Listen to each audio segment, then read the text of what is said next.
Hello, and thank you for joining me for another WoW moment. This is David. Thank you for tuning in once again. I'm doing more WoW videos today, and I wanted to touch base on a particular subject. I felt it down in my spirit just about, I would say, about a week and a half ago or so. I was watching this television program about child molestation and stuff like that. And for some reason the Lord put it down in my spirit, and I wanted to just share a testimony with you guys.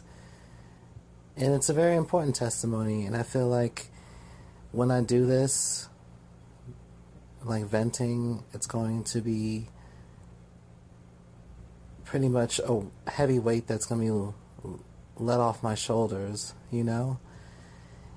And I know a lot of people out there who have been victims of sexual abuse, people who may have been molested as a child, people who may have been raped as a child or a teenager or an adult, a lot of women out there, and also men too. And this is for men and women of all ages.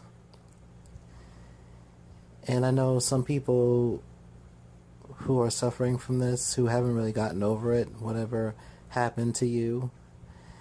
And I know some people that this might have happened to you recently, and you need help with overcoming rape and molestation.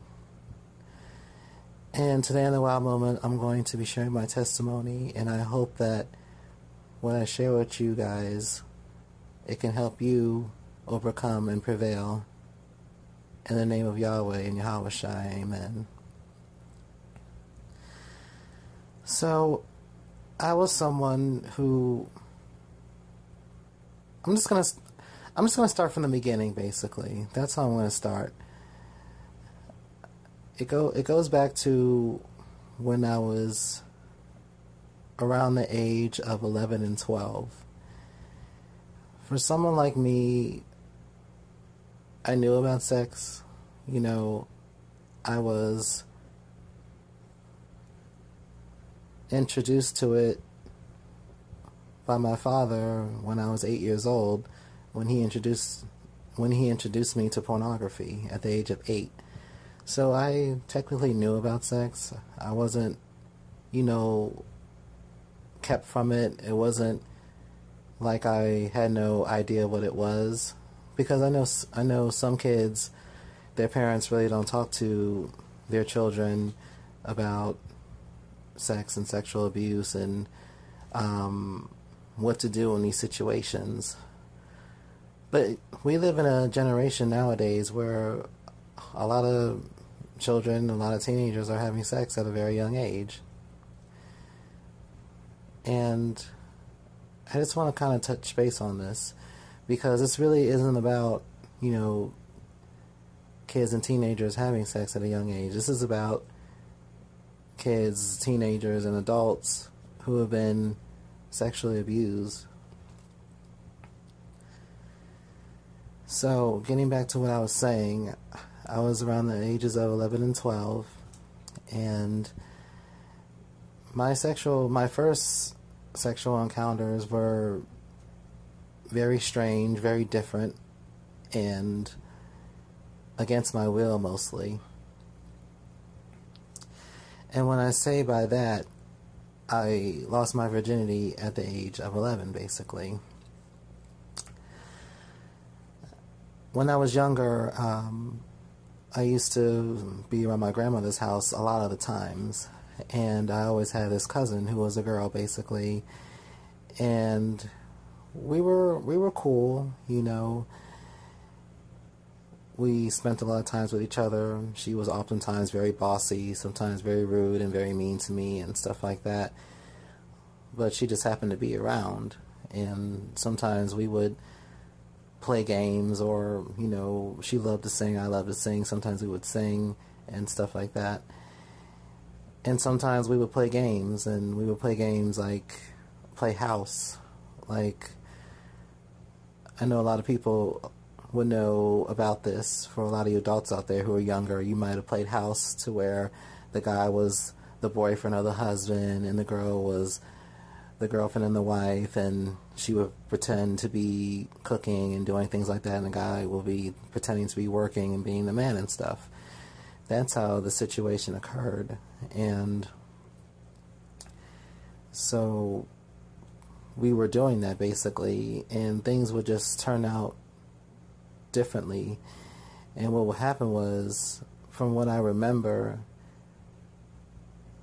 for even my first sexual encounter with a girl, would have been with my cousin. And when we were doing this house thing, one thing led to another, and we winded up messing with each other, and it turned into incest basically between the two of us. And it also occurred on numerous occasions. It happened more than once. Now, for me, being that I was so young, I really didn't understand it. I didn't really think there was nothing wrong with it. No, my family members never talked to me about what you should and what you shouldn't do with your family members. That wasn't really taught to me, so I had no idea. But I had an idea what sex was because I was subjected to it when I was 8 years old, when my father introduced me into pornography. So I had an idea of what it entailed, and when these instances were occurring, I would say it was kind of normal to me. It didn't really bother me, and I really didn't even look at the situation like that, even though it was wrong. To this day, I know that it was wrong, but myself back when I was 11, I didn't look at it that way. I really didn't. And it happened on numerous occasions. I would say sometimes it was mostly her most of the time who wanted to do it, and it was a couple times when I wanted to do it, basically. But even when I was young and stuff like that, I already knew that I was, gay and stuff. Like, I always knew that I was attracted to boys. And for some reason, like, when I was doing it with her, it was simple because I never watched, like, gay porn or anything like that, but I always used to watch straight porn. And when I used to watch straight porn, I used to be into seeing the guy and the guy's stuff and what he would do to the girl. So I was more so interested in what guys do to girls. So when I was interacting with another girl, doing what I saw in the movies, it was strange because I liked it, but I didn't like it, because when I was doing it, it was more so like I wanted to feel like she felt. I wanted to feel like how she was feeling when I was inside her, basically. Like, how did it feel to have another man inside you? So when I was doing it to her, I wasn't even thinking about her sexually. I was more so thinking about, how she would feel with a guy being inside her. But I kept doing it because the feeling was nice. I wasn't really into her. I was more so into the feeling of it. That's how I knew I wasn't attracted to girls or anything. I was attracted to boys. So that instance, the instance with that occurred, I would say maybe 5 or 6 times, until it got to the point to where we almost got caught one time from doing it, and once after that we kind of just left it alone, and we just lost interest in it. Like, even when I would have tried to attempt to do it again, she didn't want to do it no more, and when she tried to attempt to do it with me, I didn't want to do it anymore. So we just kind of stopped doing that. And my testimony is that I was someone who was subjected to incest at a young age. And my other testimony is that she is the only girl I've ever been with. And I'm 24 years old now. She was the only girl I've ever been intimate with. My cousin. Incest. That's what happened. That was another testimony. A lot of you people may think, why am I sharing this? A lot of people may think I must be weird or something like that. But when I tell you, when you make your testimonies to even complete strangers because they've gone through this, it's just so amazing how your spirit just lifts up because you're just being so honest. I'm being so honest. I'm opening up to you guys. And a lot of people who claim to be followers of the Lord, they don't open up. They really don't. But I'm opening up because I want to help people who have been in this situation. But I'm going to move on. So my father introduced me to pornography at the age of 8. He was also, I would say my father was pretty much bisexual. He was pretty much into men, women, transgendered, and stuff like that. He liked it all. My father was he was pretty much a fornicator, very sick individual, very nasty. He was into incest and stuff like that. And when I think about him, being that he's my dad, I feel like the sins that he was dealing with, because he passed away 4 years ago, I'm dealing with it now.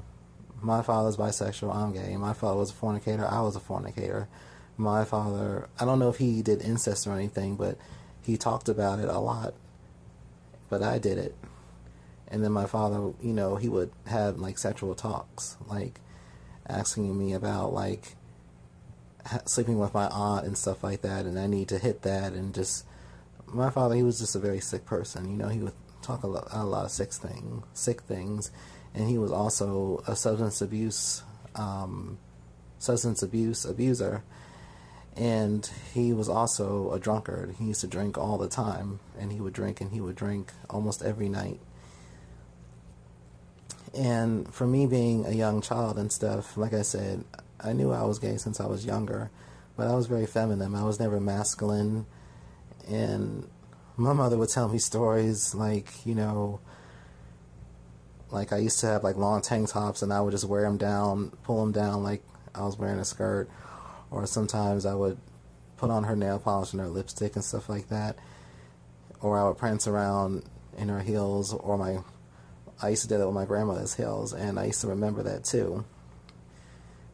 But I had no idea the thoughts that my dad had on me was so sickening, because even him, he didn't like it the way I was, but at the same time, since he was a very sick person and a fornicator, he looked at it as a way of him liking it, because even he joked about him messing with younger children.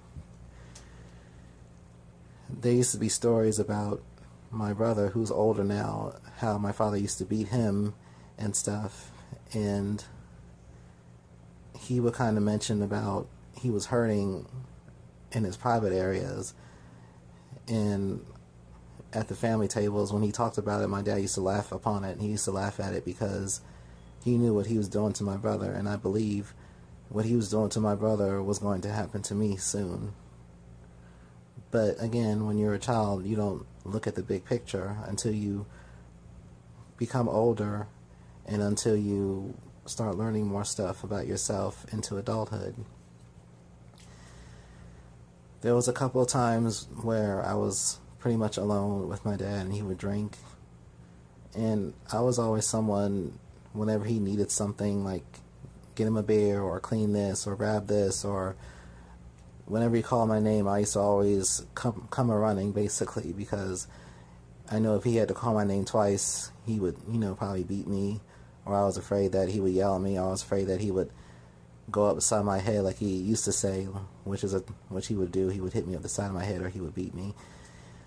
But there was this one night when it was just him and I alone, and he was laying down and I was, you know, just sitting next to him and stuff like that. And again, being that I was a child, this is when I was 11, he would, and this is really hard for me, but I told myself I'm not going to cry, and I'm not. I gotta be strong, and I gotta tell you guys this. There was this one time where he was playing with himself, like stroking himself, and he would tell me to touch him. He would tell me to rub his sacrum, his balls area. He would tell me to rub him repeatedly. And for someone who was young, who didn't know any better, I just did it because I felt like, okay, you know, there's nothing wrong with that. That's my dad. He loves me. There's nothing wrong with that. So I was massaging his private area and stuff, and he was getting off on that. And that was just the first time. But as far as I remember, nothing really happened for that first time. I just remember that I was touching him, and that was it. And there was times where sometimes he would kiss me on the lips, and sometimes he would kiss me and he would touch me. But to me, it was just another fatherly love, you know.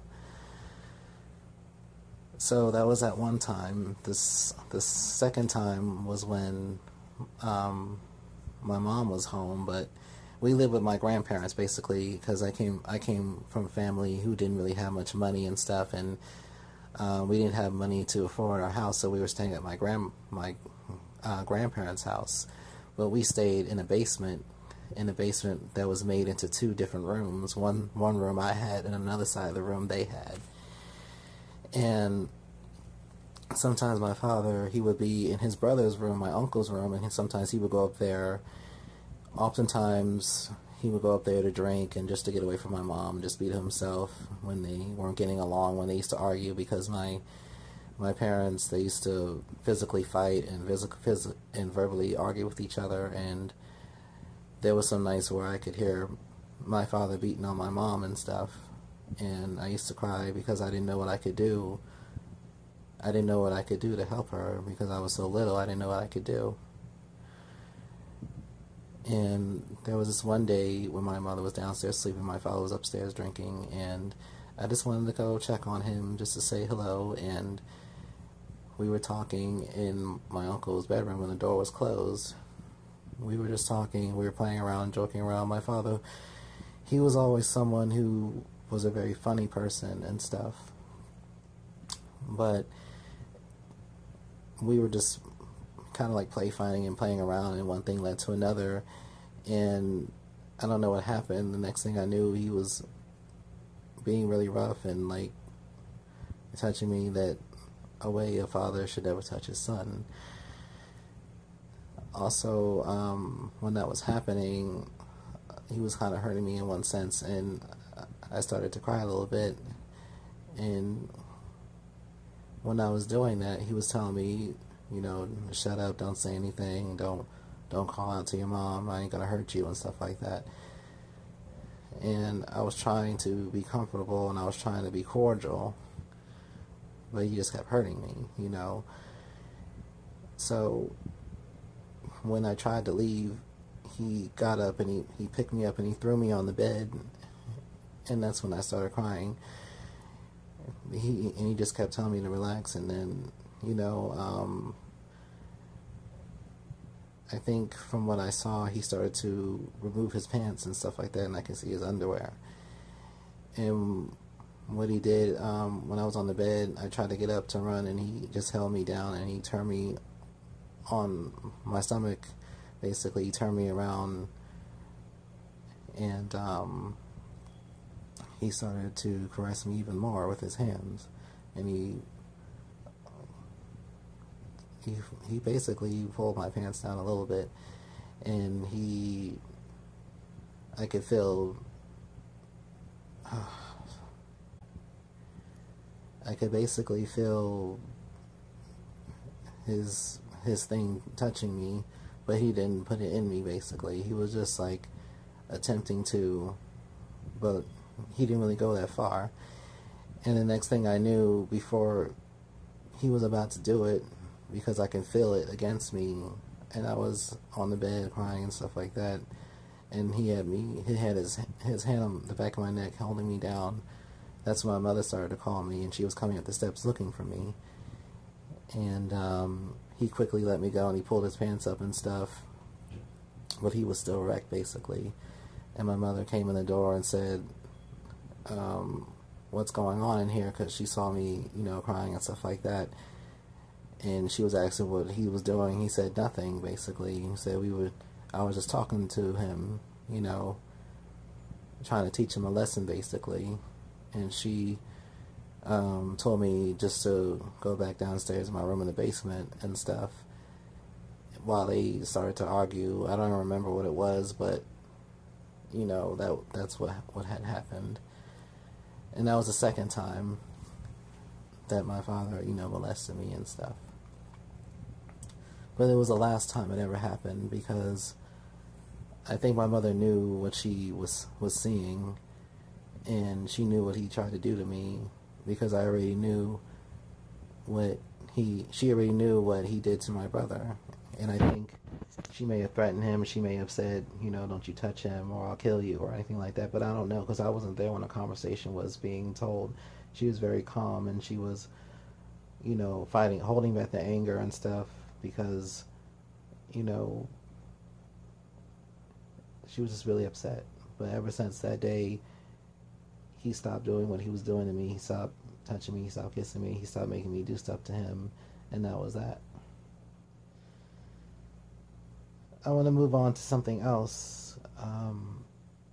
When I was 12 years old, you know, I was someone who was always outside. I was very active. I used to run around with the kids and stuff, and my neighborhood had a share of, you know, drunkards and basehivs and baby kids, basically the whole 9 yards. I had my share of people, even crazies. I've had a share of it all. Like, I've seen it all in the neighborhood, and my neighborhood was predominantly black. You know, I used to be cool with a lot of people. You know, I was even cool with bullies. I was cool with people who used to beat me up. I was cool with people who used to make fun of me and stuff. And that's how that used to happen. But when I was 12, I met this 17-year-old boy, basically, and he knew me because he knew of me because he knew my cousin. And I think my cousin may have had a liking to him, but he never really showed any interest in her. But from what I remember, I think because we used to, like, kind of meet up at the same bus stop. I was in elementary at the time, and I believe he was like in he had to have been in high school if he was 17 at the time. What was happening was that our bus routes used to kind of like we used to come at the same spot, where high school kids will come maybe first because they always got out first, and then the elementary and middle school kids, they would come last. And sometimes my cousin even caught the bus with me. She was only a couple of years older than me, and we usually went to the same school, so usually she would catch the bus with me.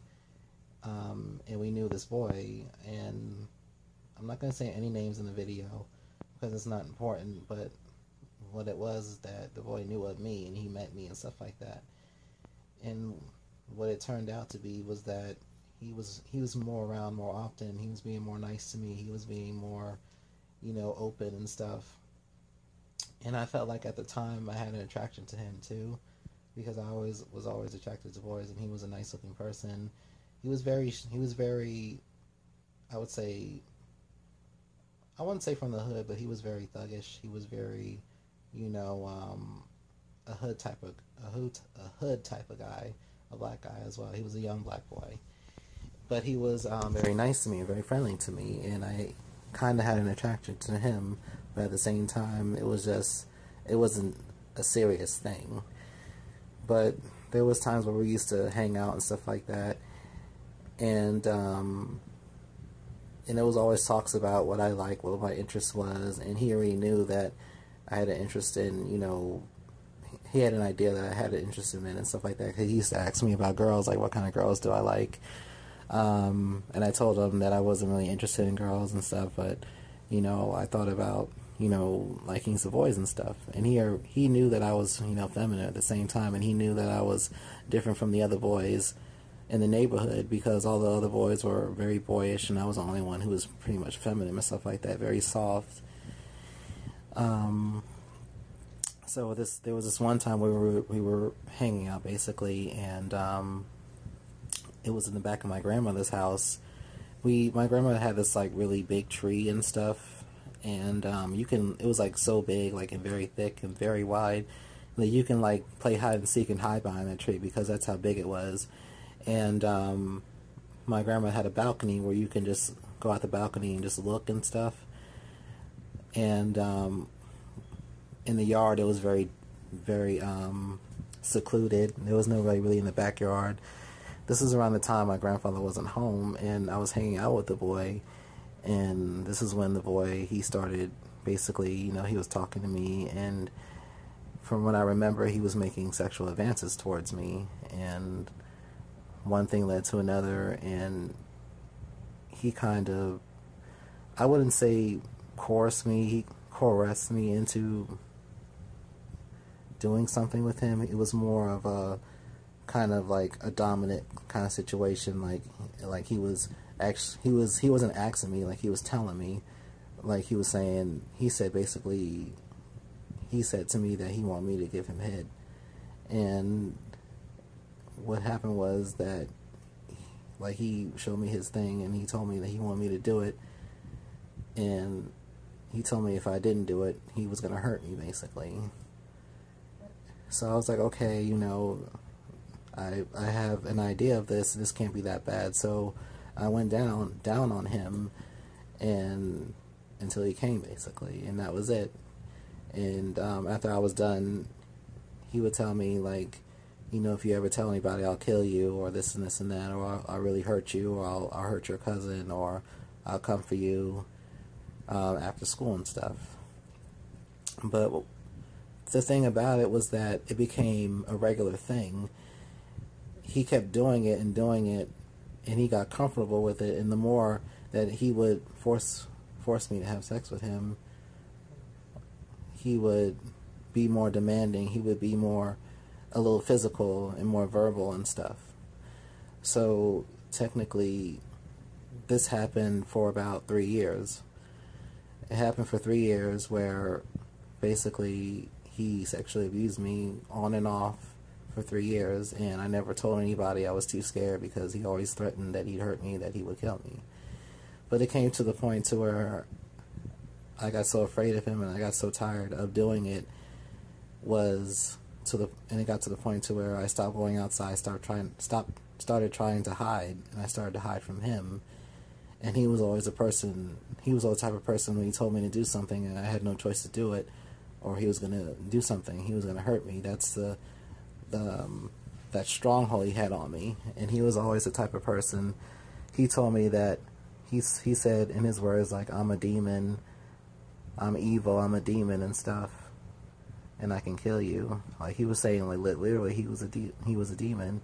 And for someone now who looks back at it as a child, I could see straight how demonized he was and stuff. But it was a time where I pretty much stopped going outside just to avoid him. And my parents and grandparents always wanted me to be active, so they kind of made me go outside, even though I didn't want to. But I was still afraid to tell them the reason why I didn't want to go outside, because I knew I was going to run into him, and if I run into him, he was going to hurt me. So, what happened is that, from what I remember, I remember there was this ice cream truck, and when there was an ice cream man come, I used to ask my grandfather for $1, and I would go get some ice cream, and then that's when I did. But when I did that, that's when I ran into him, and when I ran into him, he was very angry and stuff, and he just basically told me to go with him, and he told me don't even try to run, don't even try to call out to anybody. And I was so scared because, I was so little and he was so big. And we basically went to this house that was being built. There was plenty of houses that were being built at the time, and they were very vacated, so it was easy for anybody to go in there. And he took me to one of those houses, and there was an opening to get inside, and he told me to go through, and I started to cry, and I told him no. I started to stand up to him, and he was like, what, you ain't gonna do what I say? And I told him no. And then when I tried to run, he grabbed me, basically, and he took me and he threw me inside that abandoned house. And I had hurt myself, basically. While I was down on the floor, he jumped through, and this was like in a basement area, I believe. And I was crying and stuff, and like he was just telling me to shut up, and then he just grabbed me and like he held me down, and basically I was trying to fight him off, but it didn't really work, and he had raped me. And when he did that, like, my self-esteem and my confidence just went really, really low when he forced himself on me, and he hurt me really bad. When he was done, he basically just left me there, and I went back home and I ran to my mom and stuff, and she was asking, where you been? We've been looking for you. I kind of like lost track of time because I didn't go home afterwards. I kind of like walked around because I was like so ashamed and I was so hurt. Some of my clothes were slightly torn a bit, and I didn't know how to go home and what to do, but I know I had to go home, and I did. And I saw my mom, and she asked me where I was, and I act like nothing happened, basically. And she asked me, why's your clothes dirty and why's your clothes kind of torn? I told her I was just playing with the kids, and she was like, okay. And I went back inside, and and when that happened, I never went outside ever again. I lost interest of going outside, and this is around the time when I was 14. And this is like around the time where I moved to stay with my other grandmother, and before I moved to Florida. But ever since that happened that day, I never saw him again. And that was the crazy part. But my testimony I wanted to share with you guys because to this day I've forgiven my father, I've forgiven my cousin, I've forgiven the boy who molested and raped me and who sexually abused me for 3 years. I gave my life to Yah, I prayed over it, and there's no unforgiveness in my heart. And basically what I wanted to do was to tell you people that you can pray to the Lord and ask for forgiveness, to forgive them and to forgive yourself as well. And you can overcome that. Don't hold that burden about being sexually abused, because all that what happened to you was to keep you from the Lord. Those people who hurt you were demon-possessed, and Satan sent those people to hurt you to keep you from the truth and to keep you from the Lord, because he has a purpose for your life.